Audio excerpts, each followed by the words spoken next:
വെള്ളാങ്കല്ലൂർ അരിപ്പാലം എടക്കുളം ചേലൂർ റൂട്ടിൽ ബസ്സുകളുടെ അമിതവേഗം അപകട ഭീഷണി ഉയർത്തുന്നു.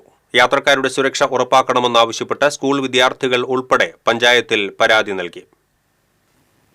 തൃശൂർ കൊടുങ്ങല്ലൂർ റോഡിൽ കോൺക്രീറ്റിംഗ് നടക്കുന്നതിനാലാണ് വെള്ളാങ്കന്നൂരിൽ നിന്ന് ഇരിങ്ങാലക്കുടയിലേക്ക് ബസ്സുകളടക്കമുള്ള വാഹനങ്ങൾ തിരിച്ചുവിടുന്നത്. നേരത്തെ ഈ രണ്ടു വഴികളിലൂടെയും മതിലകത്തേക്ക് പോയിരുന്ന ഓർഡിനറി ബസ്സുകൾ മാത്രമാണ് ഉണ്ടായിരുന്നത്. ഇപ്പോൾ മിനിറ്റുകൾ ഇടവിട്ടാണ് വളരെ വേഗത്തിൽ ലിമിറ്റഡ് സ്റ്റോപ്പുകളും ഓർഡിനറി ബസ്സുകളും കടന്നുപോകുന്നത്. വഴി തിരിച്ചുവിടുന്നതിനാൽ കൂടുതൽ ദൂരം ചുറ്റിവളയേണ്ടി വരികയാണ്. അതിനാൽ സമയക്രമം പാലിക്കാൻ വേണ്ടിയാണ് അതിവേഗമെന്ന് ബസ്സുകാർ പറയുന്നു. കൽപ്പറമ്പ് ഗവൺമെന്റ് UP സ്കൂളും BVM HSS സ്കൂളും റോഡിനോട് ചേർന്നാണ്. അരിപ്പാലം സെന്ററിലും എടക്കുളത്തും LP സ്കൂളുകളുമുണ്ട്. ഇവിടെ പഠിക്കുന്ന കുട്ടികളുടെ കാര്യത്തിൽ ആശങ്കയുണ്ടെന്ന് രക്ഷിതാക്കൾ പറയുന്നു. ഈ മേഖലയിൽ കാണാവുന്ന രീതിയിൽ ഒരു സൂചനാ ബോർഡോ സ്പീഡ് ബ്രേക്കറുകളോ സ്ഥാപിച്ചിട്ടില്ല. സ്ഥിരം അപകട സ്ഥലമായ വാട്ടർ ടാങ്ക് റോഡ് വളവിലും മുന്നറിയിപ്പ് ബോർഡ് സ്ഥാപിച്ചിട്ടില്ല.